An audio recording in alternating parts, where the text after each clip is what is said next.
Set up. Okay. And we're live. All right, good. Hello, everybody. Welcome to the lecture by everybody. I mean, the one person who's currently watching this and everyone watching it in the future, I hope. This is going to be the lecture for April 7th. Now, I'm going to try to do this a bit faster as well. I know I said that last time. Me doing anything fast is kind of a meme at this point, but we'll try to do this a bit faster. And then I'm just going to clarify sort of the expectations. We'll move on today and think a little bit not only about the organization where you want to work in terms of looking up specific professionals and specific proper nouns. We talked about that last time. We'll do that a little bit more this time. Then I want to just have you think about you personally working at this organization and what that would be like. And we talked about that a little bit last time, but I've got some more questions specifically for that this time. And then next week we will start working on how to get through the actual writing and how to write the cover letter, the expectations, and how to use this information that hopefully you're going to finalize today in terms of thinking about life at the field and thinking about the proper nouns. And if you want to work on the writing a little bit today, you can do that as well. But first, let's just hit a couple of these highlights again. Just to remind people, if you haven't watched, if you want to, tune in, if you haven't watched the COVID-19 course changes yet, be sure to look at that. I know I sound like a broken record on this, but we've only got like less than half of the class that has watched any of these video lectures or has turned in, has even looked at the daily notes from the last couple times. It does show you who ends up viewing things. So if I look on this, like open view history, I think it's this one. It'll tell you, who watched it and when they watched it, right? So I know who's looking at the notes. And the videos, I've mentioned before, there's they get 8 or 10 views, and there's probably at least a couple of students that, view it multiple times. So that's why I keep sort of reiterating some of these things over and over again, just in case somebody does try to join up and try to catch up in this last unit.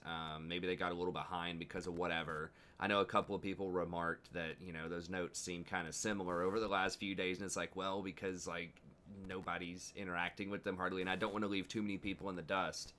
And I know everyone was trying to finish up Project 4 over the last week, so make sure you turn that in first and foremost. Project 4 was due Sunday.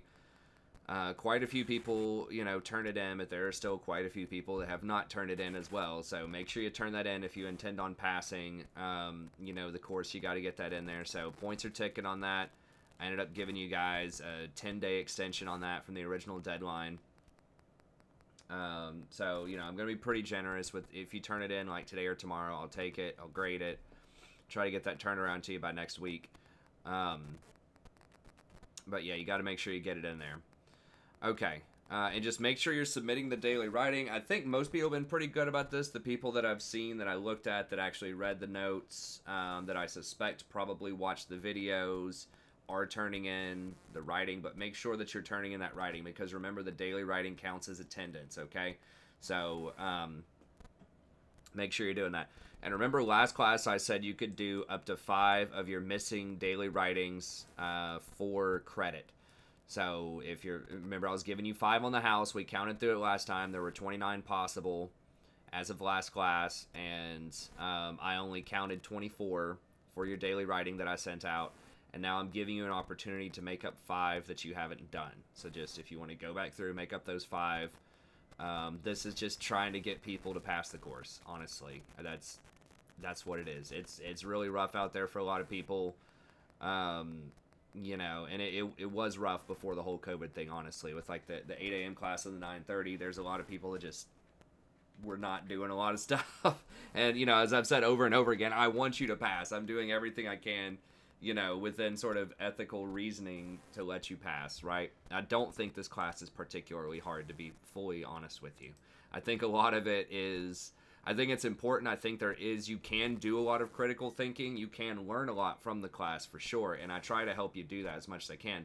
But in all honesty, definitely passing the course, not difficult. You basically turn stuff in and just put some thought behind it, and you'll probably pass the course, as I keep saying. And yet, a lot of people are not passing the course.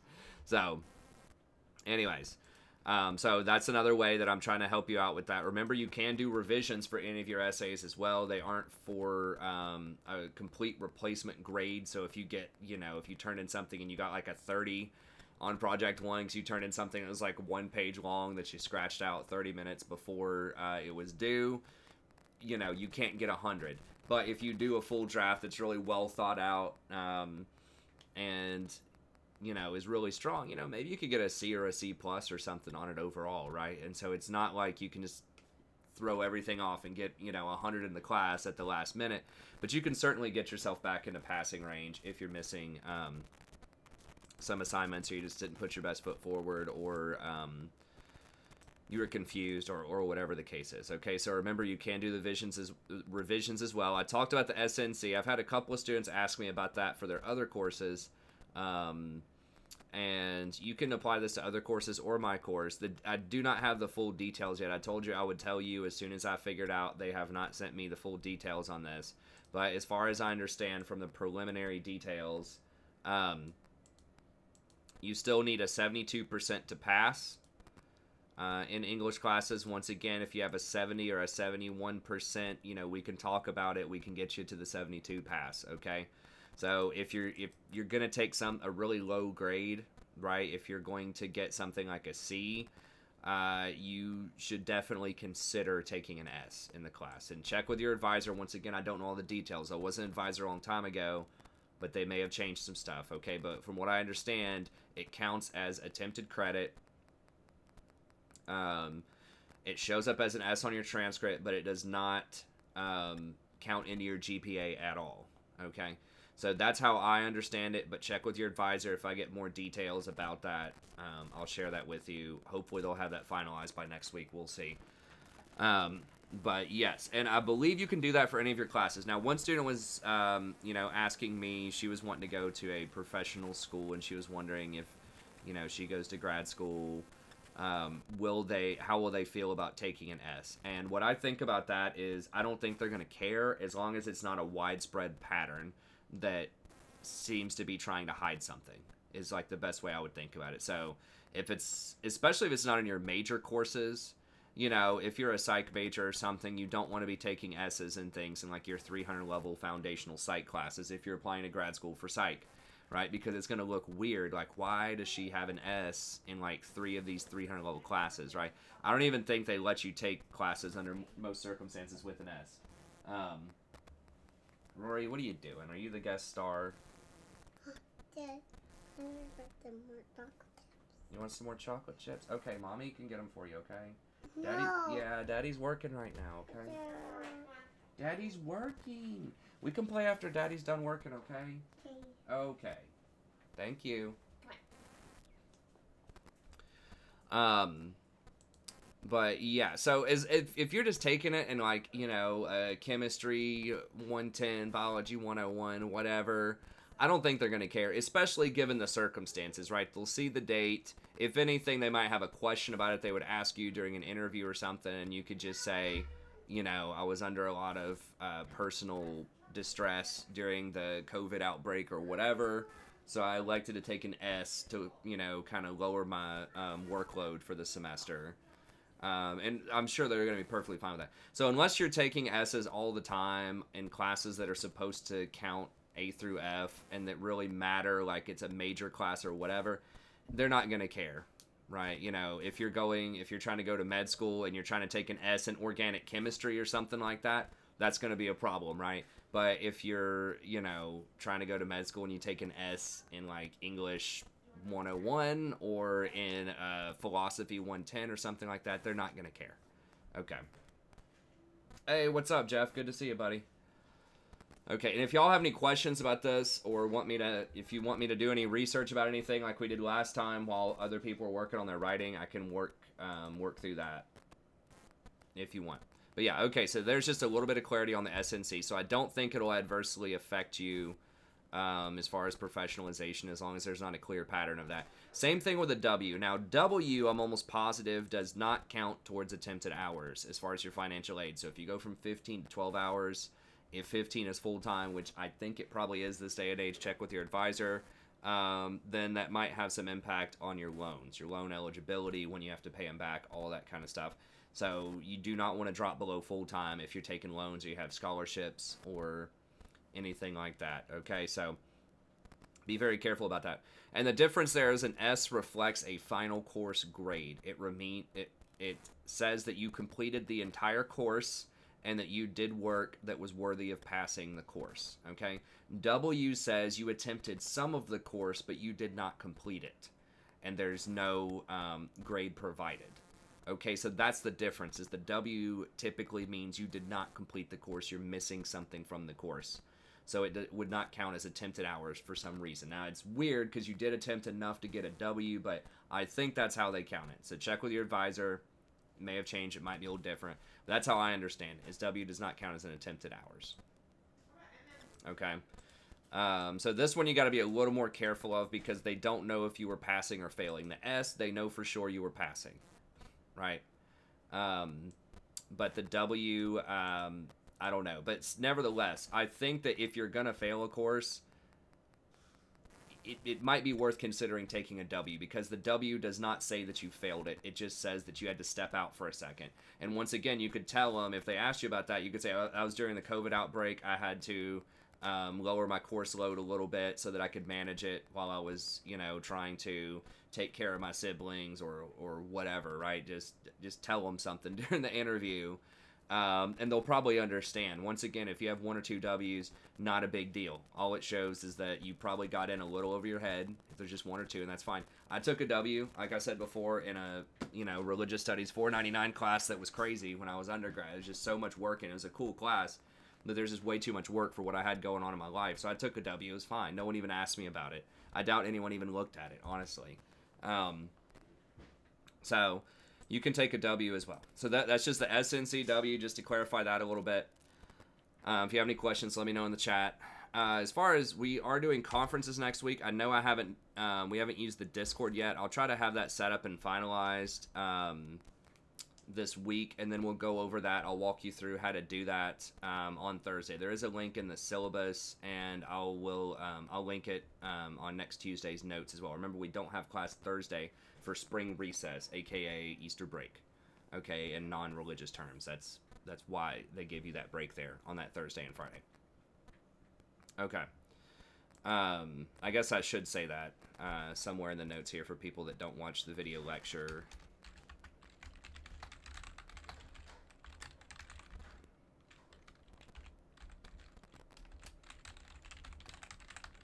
Okay, so we'll go ahead and type that in there for the readers out there. And like I say, I know that, sometimes everybody's busy with stuff, and it just may not be the most riveting thing for everybody to watch some of my video lectures, but you can always watch it at like 2x speed if you're watching the replay or whatever, 1.5. I probably speak slow enough. I speak, with a southern kind of drawl that you can probably understand most of what I'm saying at twice double X speed. Okay.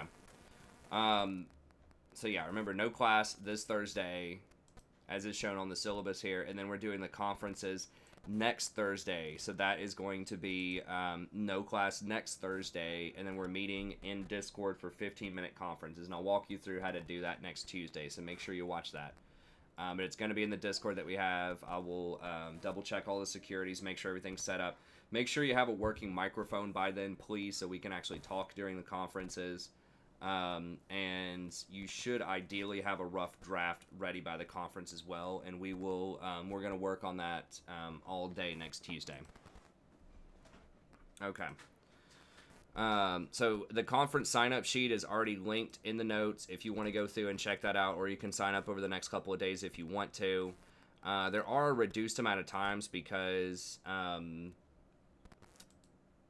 there appear to be a reduced amount of people that are interested in passing the course based on the daily writing trends. But if we need more times, I can open up more times. Okay, so these are the times. You should be able to sign up anytime you want. And once again, if this doesn't suit your schedule, then just let me know, and I can come in a little bit earlier, stay a little bit later, whatever you want to do. But yeah, just based on the disappearance of several people in the class, and I've just decided this is more than enough slots for the people that are actively still doing the daily writing and attempting to pass the course. So that should be fine. But once again, if that doesn't work for you, just let me know and I can adjust. Okay.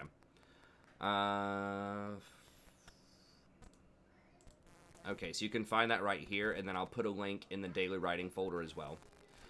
And try to watch the video lecture at least at twice speed, 2x speed. So I did leave some of the questions in there last time, but like I did some pretty in-depth. I asked further questions of people. If you watch the lecture portion of it, I was asking a bunch of follow-up questions and things that were not actually written in the notes.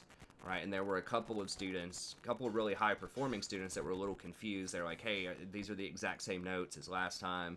And that left me wondering whether they watched the video lecture. Maybe they did.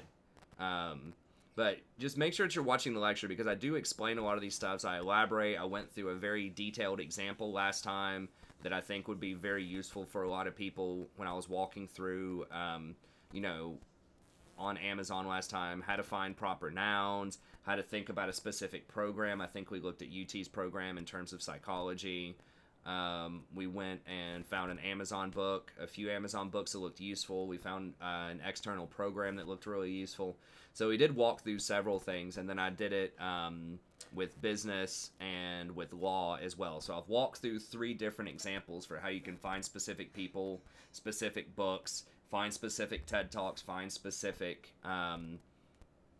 conferences, earning conference calls, things like that. I've showed you all sorts of very specific places where you can find things about a bunch of different topics. So, you know, make sure if you haven't watched those, if you just kind of answer the notes, that you go back and watch those, at least on 2x, at least when I'm going through some of those examples, because I think a lot of people would find that really useful.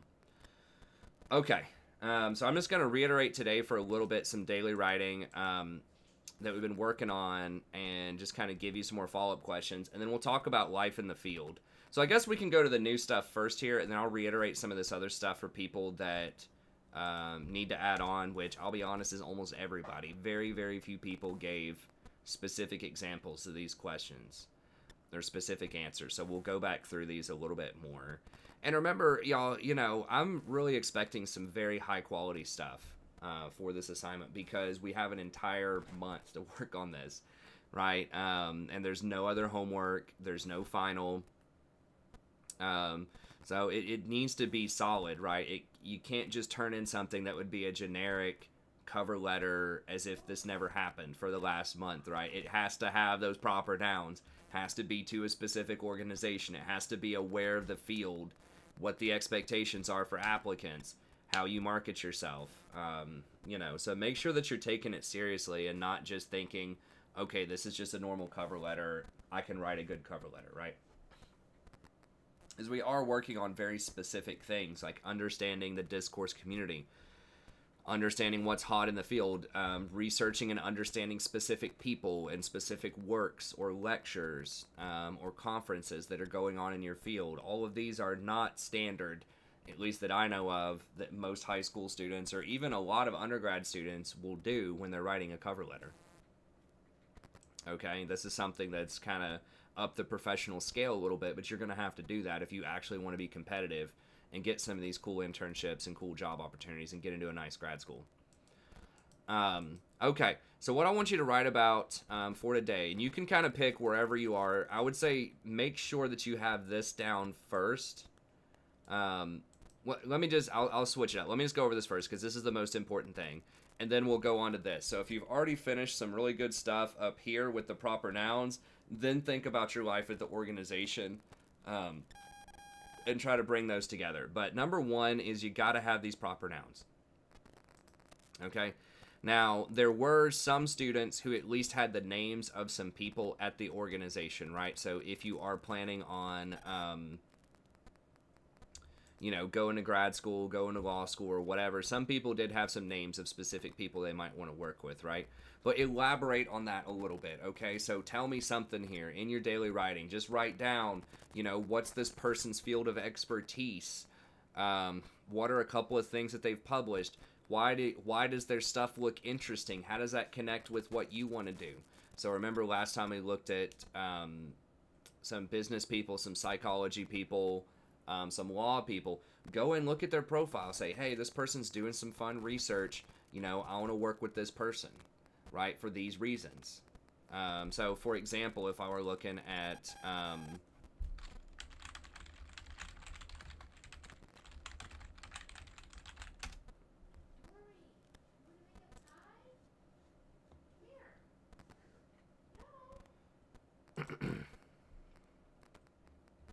if I were looking here, like when I was applying to grad school, for example, and I was looking up a bunch of these different people, I might look at, Nolan Jayasena and say, okay, this looks really cool. He does colonial and post-colonial literatures of South Asia, post-colonial and British imperial literature.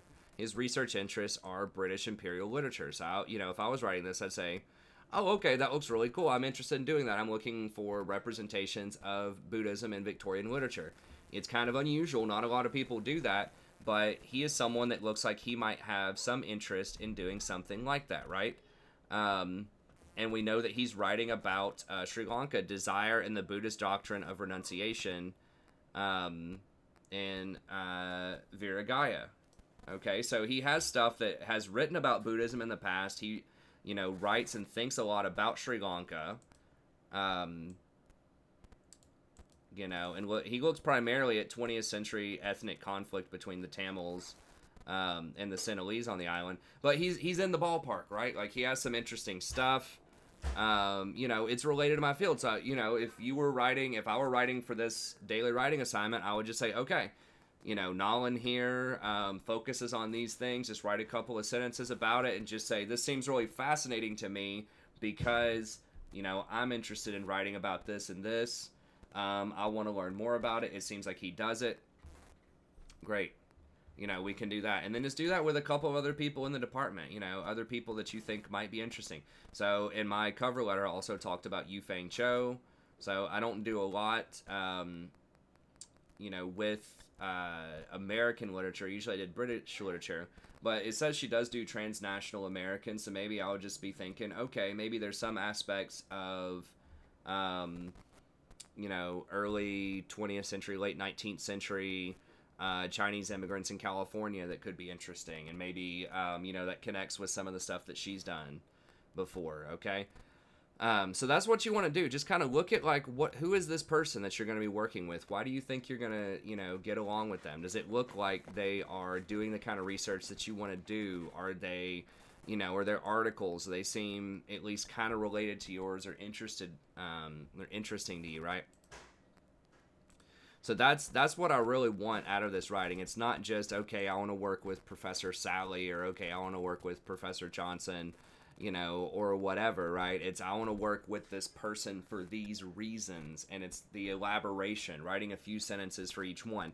That's hopefully what the daily writing should be. So try to move beyond just, I want to go to law school for intellectual property, or I want to go to grad school to be able to teach, high school science class or whatever, right? Just think about, who are the people there? Who do you want to work with? What would be interesting there? So work on those specific people, write about that. See if you can write at least a paragraph about one person, ideally, maybe two people. So that's a good way to answer this part of it. Another thing is you could think about what's hot right now in the field. So what are people thinking about in the field? And you're going to have to do research for this probably. Okay, this is not going to be a standard normal thing. Now, the psychological thing that we looked at last time, that was very specific. Forgive me, I can't remember the name of it. But that was really specific, right? It was looking at how different types of, sort of brain waves and scans can help with depression, right? So that was a new field of study that was changing the way that people were thinking about depression and people were thinking about mental health and things like that, right? So that was a cutting edge type of technology that had been around, for about the last 5 years or so. So that's something new that's disruptive to the industry. And you could explain, okay, how is that new thing disruptive? How is it different? Maybe it's going to challenge the way that medicines get prescribed now. So, if that gets FDA recommendation or whatever, maybe there's something you could say, okay, we could substitute this instead of having to prescribe people Zoloft or whatever, which can have all these adverse side effects, these antidepressants, potential for addiction, all of that kind of stuff. Maybe now we can, use this different type of technology with this new brainwave stuff in order to help them out. Maybe that can combine with different types of counseling, or different types of psychoanalysis to get better results, right?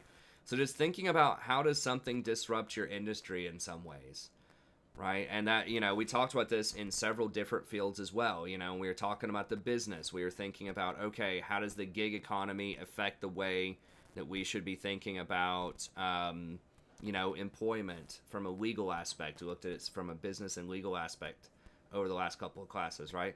So should gig workers, should an employer, should they be counted as full-time employees if they're putting in full-time hours, right? So should the employer have to offer them health care? Should they have to offer them a potential, retirement options? Should they have to pay for 50% of Social Security and Medicare? That's a huge thing. If you don't know this, if you're self-employed, right, if your employer does not count you as a full-time employee, or counts you as a contract worker or a gig worker, you have to pay all of Social Security and Medicare. That's a 15% tax.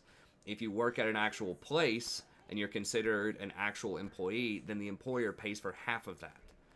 Okay, so all of these people that work for Uber that are, and these other types of gig economy types of things, the employer is getting away without paying 7.5%. Basically, they're saving 7.5% because they're not paying for their Medicare and Social Security because they don't count them as full-time people. Right, and so that could be interesting to look at if you're looking at, the legal position of workers today. If you're looking at business, from one of these stances, and you're thinking into going and, and interning in a place like Uber, or interning in a place like Lyft, or one of these other types of places, or if you're thinking about how to design a business and logistics and stuff like that, and how are you going to work with the gig economy workers, that would be something that you could think about this disrupting the industry. There's starting to be a little bit more pushback on this, right? Workers are starting to, try to organize a little bit more, trying to unionize, trying to strike, trying to get more rights. There are different politicians that are trying to get those things for some of these gig workers. So, that would be something that's disruptive in the industry. So Uber was kind of challenging, taxi cab drivers and stuff like that because they could undercut them on cost by cutting corners, right? Where there doesn't have to be as much training, there doesn't have to be as much standardization, you don't have to pay the Social Security, Medicare benefits, unionization as you might with traditional cab drivers in a large city. You can get around all those costs. Well, now that was a disruption, but it's starting to have some ramifications now, and people are starting to challenge that. So just think about that in your field, right? If you're going into law, what's something in, a field that you might want to pursue within law that would be interesting related to that? Or if you're going into education, how is education changing, right? Is there pushback against some of these standardized tests? I know there has been some pushback against these tests in recent years, right? There's been several different iterations of them, and I don't remember I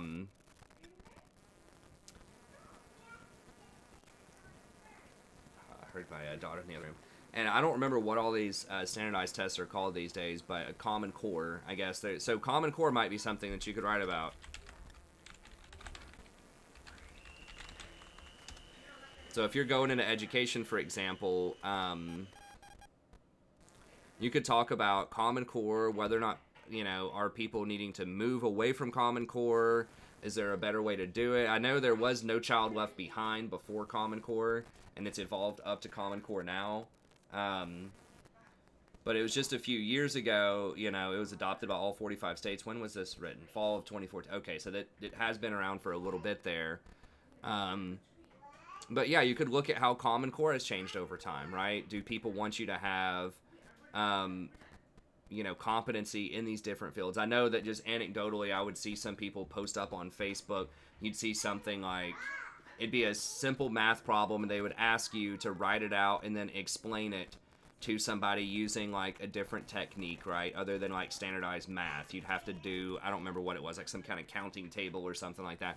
And all these people are like, what's the point in that? You just do 1 + 1 is 2 or whatever. And it's like, it's not necessarily a math problem. It's also a communication problem, right? And I don't know. Anyways, it was over a lot of people's heads, but I'm not a huge fan of Common Core necessarily, but that could be something, right? That's very controversial, There's a lot of people that really do not like standardized tests, and they really did not like Common Core and all that it does. And like I said, I'm a bit out of my element. It's been a while since I've been in high school. Haven't had any kids in high school. Haven't had any friends in high school. Um, so that could be something. If you were going into education, that could be something that you think has been changing over time.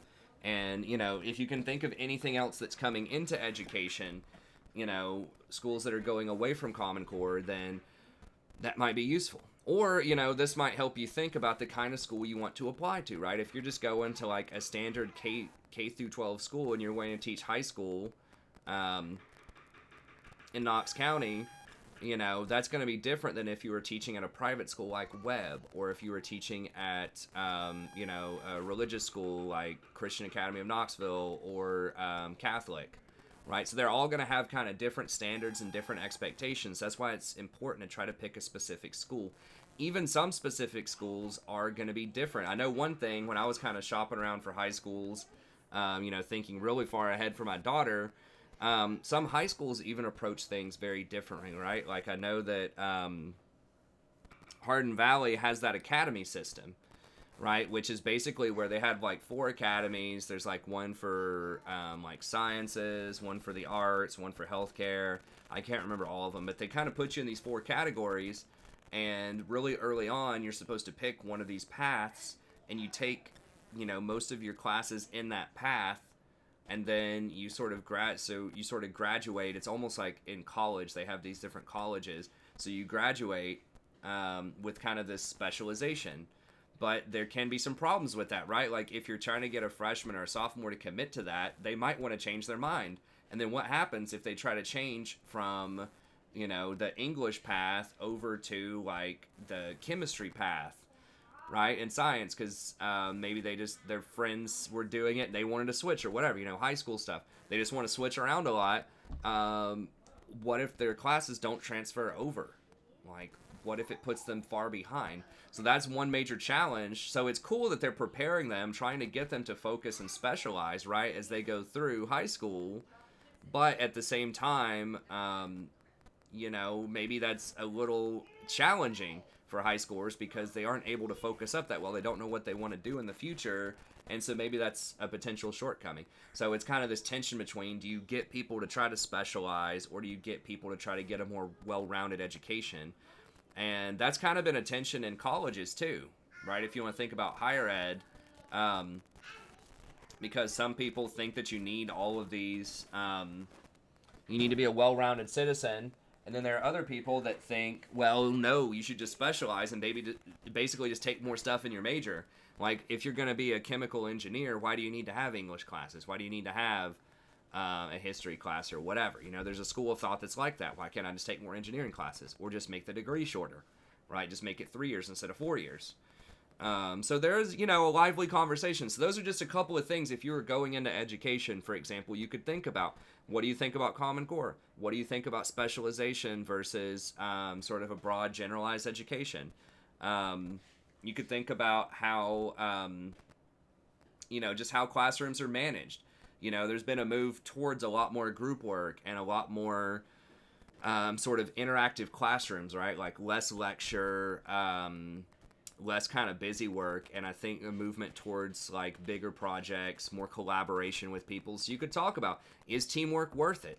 Might be another thing, right? Like, are group projects worthwhile, or do you think that they are just kind of an inefficient waste of time that's just really annoying for students, right? Or is there benefit out of that? And so there's a lot of things you can look at in education that have kind of been changing over the years, but you got to do your research and you got to get a feel for that. I know there's the Chronicle of Higher Ed if you're thinking about kind of higher education stuff, but some of those issues probably also spill down into secondary or middle school or even elementary school. So you just got to do a little research. You got to figure out what's going on in your field. Look up some of those books on Amazon about what's going on. Look up a couple of TED Talks. Read a couple of schools. I looked at, let me see here.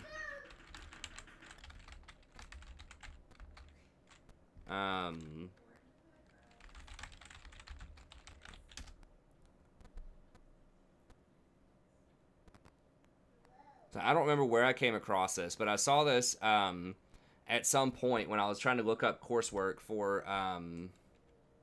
Hardin Valley. I came across like a PDF online.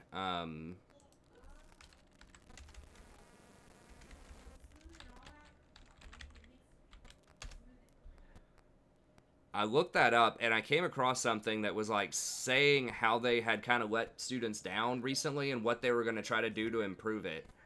Um, so that was interesting. And then there's also that the L&N STEM Academy like downtown and how they're like trying to run a STEM school and they have all sorts of different requirements and things like that too. So that would be really cool. So there's a lot of stuff even in something, like education, there's a lot of different disruptions that are going on right now, different types of schools, different types of tests, different outcomes. So, there's a lot of stuff. And then, of course, you still have to worry about security in schools, social media. All of these things could be different things you could talk about in terms of education. Okay. So what's going on in your field? What's going on in your industry? How does your organization interact with that change? So if you're thinking about Hardin Valley, how are they responding to standardized tests? How are they responding to school safety, social media, professionalization, teamwork, all of those things? Okay, and then if you want to think about, okay, well, how has your preparation, what you think you will have accomplished by the time you get there, how has that prepared you for going to that organization and working in that organization? So we'll do a little bit more of that on Tuesday. That's okay if you don't have that like fully fleshed out yet. But at least see if you can have this specific field, specific place, ideally, and then thinking about what's something big that's going on that's changing about that field and about that place. Okay? Think about who are some leading experts in your field. Okay? So, see if you can find at least one book on Amazon that you can mention. Right, so once again, you don't have to read it, you don't have to order it, but just see if you can find that book on Amazon that talks about it. We walked through a few examples last time. Let me just see if I can find some real quick on Amazon.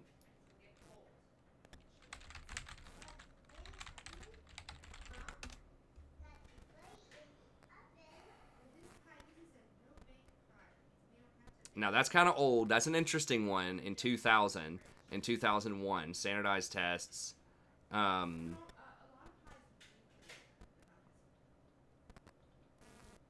doesn't have the date on that one. The test. Why our schools are obsessed with standardized testing, but you don't have to be. That is really old. Okay.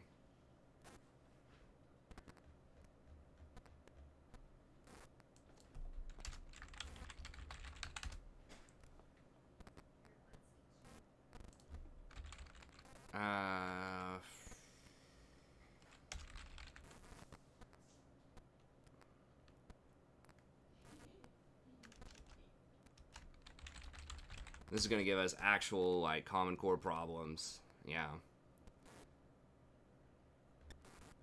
So you'd have to think about kind of your keywords here. Controversy.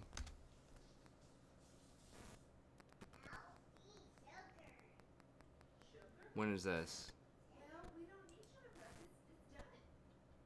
So yeah, sometimes finding some of these things can be a little challenging.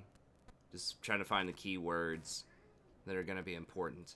Okay, 2014, so fairly recent. Here you go. Hey, this might be interesting. Quit point. Understanding apathy, engagement, and motivation in the classroom. I could definitely maybe read that one and try to figure out some stuff this semester, but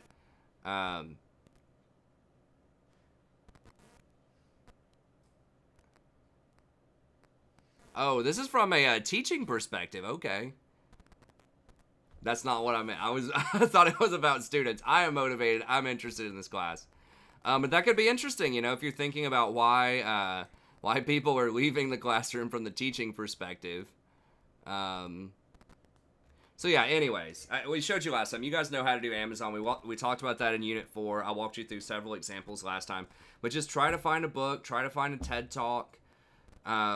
Just something that helps you. Oh, is the mic not clear? Can you not hear me? What do you mean, Jeff?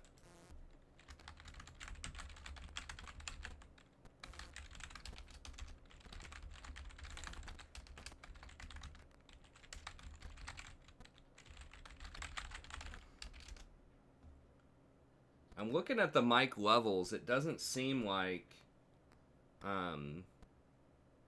there'd be an indication of excessive static. I know sometimes if you have like headphones in, there can be just like a little bit of like background fuzz and stuff like that, but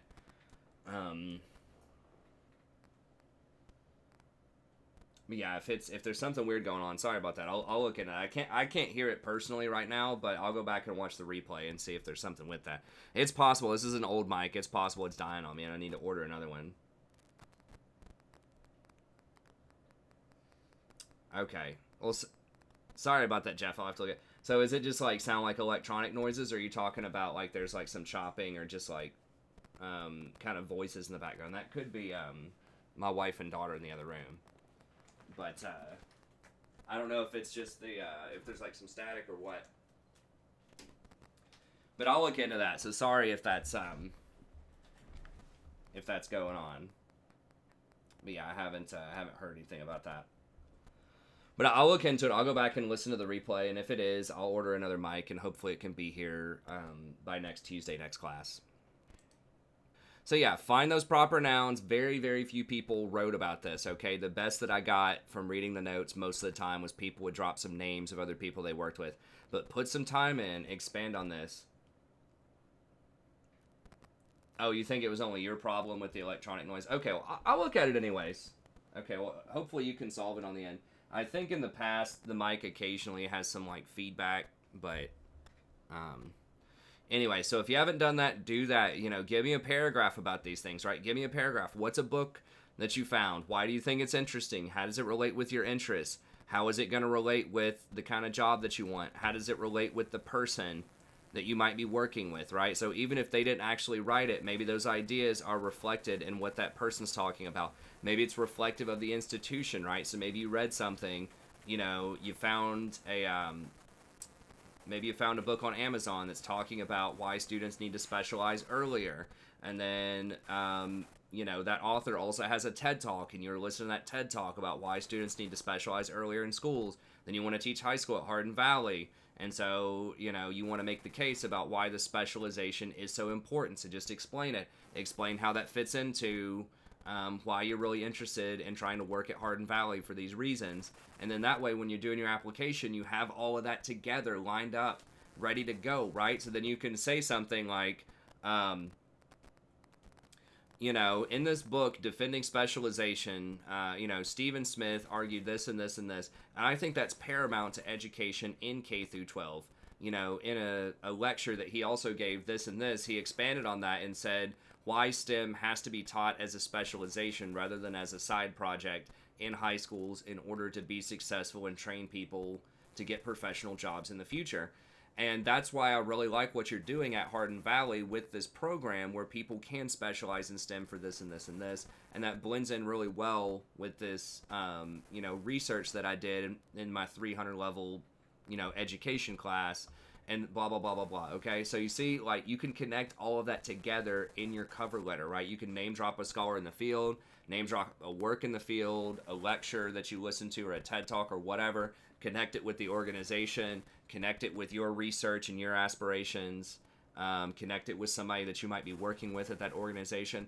The more ways you can tie it all together and kind of create this narrative of yourself and the field and this organization to make it look like it's perfect, right? Like this has been destiny, right? That you're coming in and you just fit in exactly with what this organization wants you to be. That's perfect.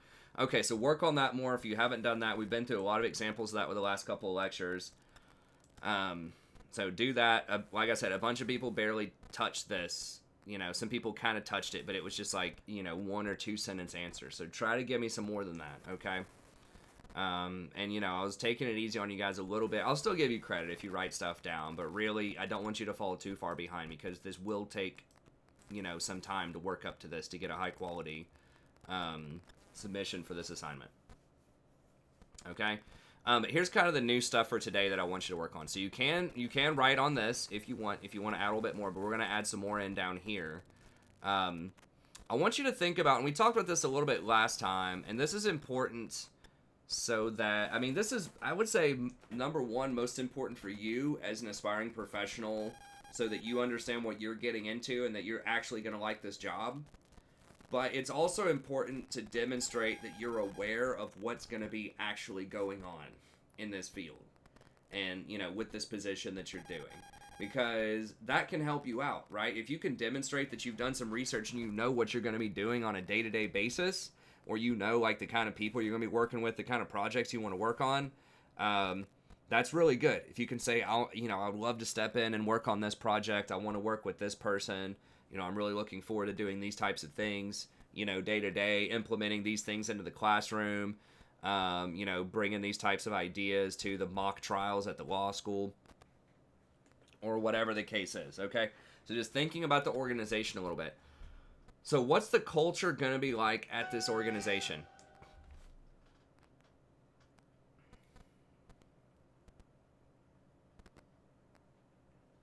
Okay. So what's the culture going to be like at this organization? All right. What are the specialties of the department? Will the organization be structured or open? Okay, so some people gave me very generic responses, which is okay, once again, in the early prospects. But, try to think about, does this place seem like the kind of place that's not going to be that structured, right? Are they going to let you do your own thing? Are they going to be, are they going to try to micromanage you a lot? Do they seem like they would be accepting of your types of ideas, right? So a very super broad, way of thinking about this would just be something like politics, right? If you're super political, either super left or super right, and the organization you're applying to is super left or super right, is that going to be compatible? That's an oversimplified view. But for example, if you are if you're trying to go into journalism or something like that, and you consider yourself having super liberal points of views, do you really want to work at, somewhere like Fox News, right, where it's going to be very conservative? Or if you're a super conservative person, do you really want to go work at MSNBC? Now, some of these things are, that's a super obvious one, right? A lot of times where there's going to be a very clear conflict of spirit, right? Where you're just not going to get along well with your coworkers. The kind of assignments that they're going to put you on are going to be kind of annoying, probably. You might disagree with a lot of what you have to write. So those are really obvious ones. But a lot of fields are a little bit less obvious than that and could be good as well. So if we, I think I did mention Miami University. One thing, and like I was saying, I really do enjoy this university. There are lots of friendly people, but I mentioned before how I kind of felt a little bit like I was kind of an outcast there to an extent, at least academically. Once again, the people were friendly. I had friends.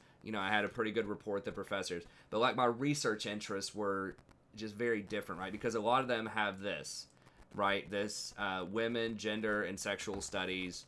Many of them have that sort of in their, that's what they do, right? So affiliate, women, gender, sexual studies. A lot of the people I was going to have to work with, right? Dedloff, women, gender, sexual studies, right? So if I was paying attention and looking at this, and there's nothing wrong with that, right? It's just not my research interests, right? It could be any number of other things as well. But, here's another one. Women, gender, sexual studies, right? So not necessarily that's a bad field. And I did learn some interesting stuff about that, but it was just kind of, it was tricky. There's another one.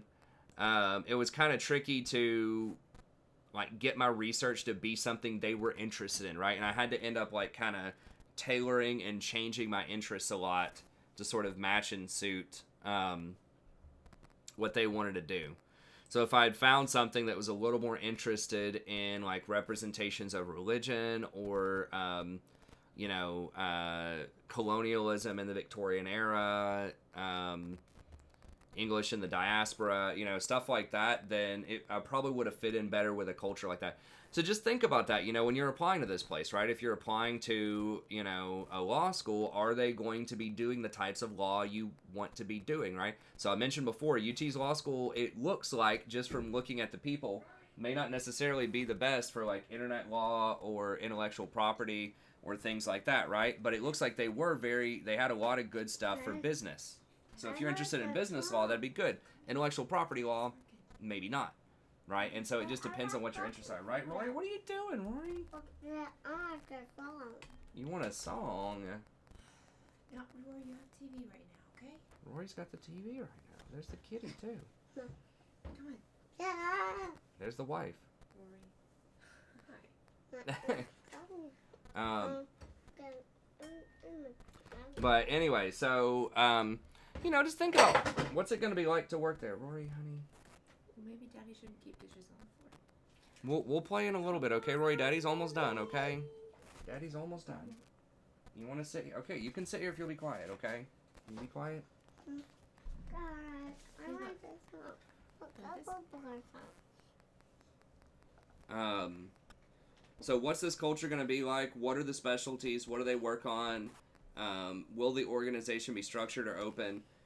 What will you do at your new organization? So just write me a paragraph, what's a typical day going to be like? Okay, so you clock in, you go into the office. What are you doing? Okay, or if you're going to school, what are you doing? Right? Maybe you're showing up at 7 a.m. Maybe you got bus duty. Maybe you got cafeteria duty. Whatever the case is, you show up, you teach classes, in so many blocks. Like you have 3 blocks, you have a little bit of lunch, you got a planned period. Maybe you got to stay after and work on some stuff. So just kind of walk through some of the nuts and bolts about, what are you going to be doing in your typical daily life. Now that one's kind of for you, just so you can kind of think about. Because some people think, oh, this would be amazing, this would be great. And I mentioned this in terms of criminal defense law that I was thinking of going into. My friend had mentioned that before. He's like, are you sure you want to be like hanging out, at the jail all day? Because that's what they're going to be doing. And I had to spend some time. I wasn't in the county jail, but I had to bail a family member out of jail before. Okay, hang on, Rory. We'll do it in just a second. Okay, just play with the kitty here.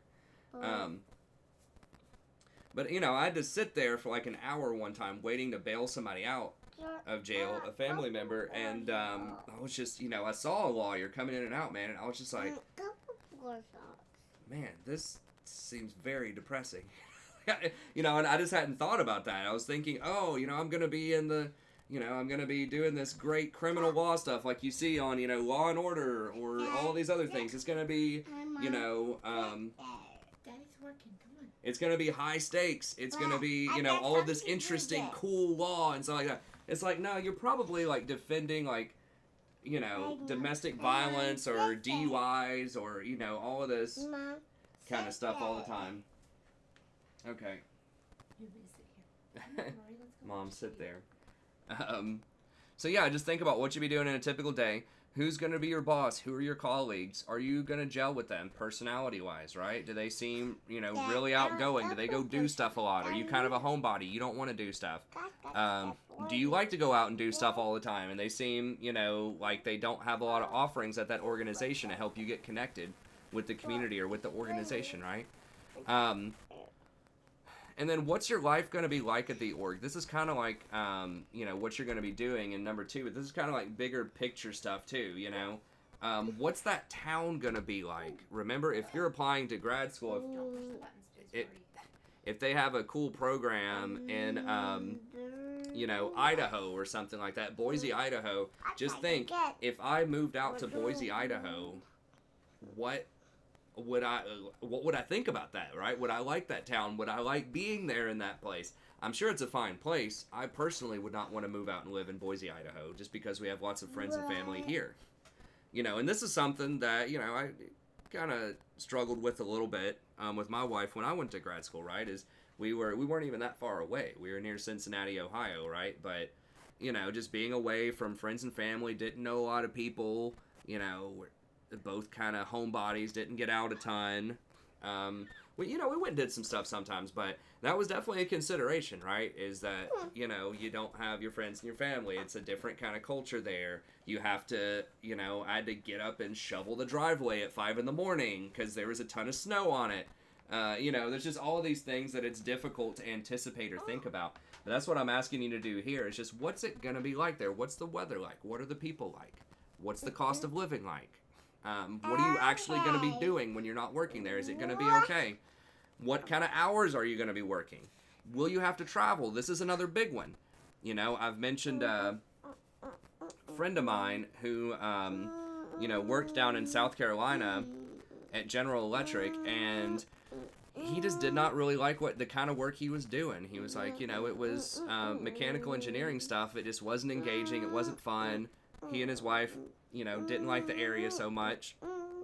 So he came back here. He's working with more green energy stuff now. He's really interested in that. But then, you know, this job initially had him traveling a lot too. And so he really didn't want to be away from his wife and his family as much. That was another consideration he hadn't thought about. Now, he's managed to negotiate where he's traveling less. But, oh, is Kitty typing? Good job. Kitty's singing and typing, yeah. But that's just something to think about. Are you going to have to travel a lot? Are you going to have to be doing other stuff maybe you don't want to be doing? I mentioned my other friend who's a nurse, right? Who said that, you know, she's like cleaning out bedpans and doing all this other stuff that just wasn't that glorious, that she hadn't really thought about a lot. And she ended up staying in the career. I think she upgraded and she's a nurse practitioner now. But, you know, those were some things that she, you know, all the paperwork you have to do, cleaning out bedpans, you know, dealing with people, you know, in a larger capacity than she had originally thought. And so, yeah, just thinking about what's the nature of your work. What are you going to be doing? Where are you going to be living? Are you going to be traveling? 4, 5. What's everything going to be like? 7. Good job, Rory. 9. 10. And then if you want to move on to the next part, you know, how are you going to use these insights to market yourself? So we'll do more of that next week. But 5, 6, 7, 8. good job, Rory. 1, 2. We'll do more of that next week. But if you want to think about and write about how are you going to market yourself? Are you going to talk about you're willing to travel? You're great at traveling. If you think the job's going to include traveling, are you going to talk about how you're really good with people? You know, are you going to talk about how you can fit right in with that organization, right? You're like, hey, I see that y'all, you know, like to, you know, run a softball league or whatever on the side. You don't have to mention stuff like that. You like, I've got experience running a softball league at my previous, you know, job or something like that. Or I'm very interested in helping your organization do more events like that. You know, if it makes sense in the organization to do something like that, that could definitely be a big perk you could mention. But anyways, okay, I'll work on these things. We're going to get out of here. We'll make it under an hour this time. So yeah, just work on these things, expand on it. Some people had some basic ideas about it, but really, you know, dig into it. Start writing a couple of paragraphs about a few of these questions if you can. Start, you know, thinking about your life in the field. You can look at the examples and start writing the cover letter if you want to. And I'll have some more examples ready for you, and we'll work on the writing portion of it a lot more next Tuesday. So I'll have a sample structure for you. We'll walk through the writing, but just try to have a place and some of these questions, you know, written about and thought about by the time we reconvene next week. So, anyways, she's singing the ABCs for you guys to send you off. And she stopped. Anyways, she's like, oh, numbers. Okay, but anyways, that's going to be it. Thank y'all very much. Be sure to, you know, like I said, take this seriously. Start writing some stuff down. I'll have those project 4s graded within the week for you. I'll give you a fresh, new grade update. If you have any questions about that, if you're still having a hard time finding an organization or understanding what you're supposed to be doing with this assignment, just email me. I can help you. I'll do some research. We can find some stuff. Anyways, that's going to be it. Thank y'all very much, and we'll see you next time. Have a great day.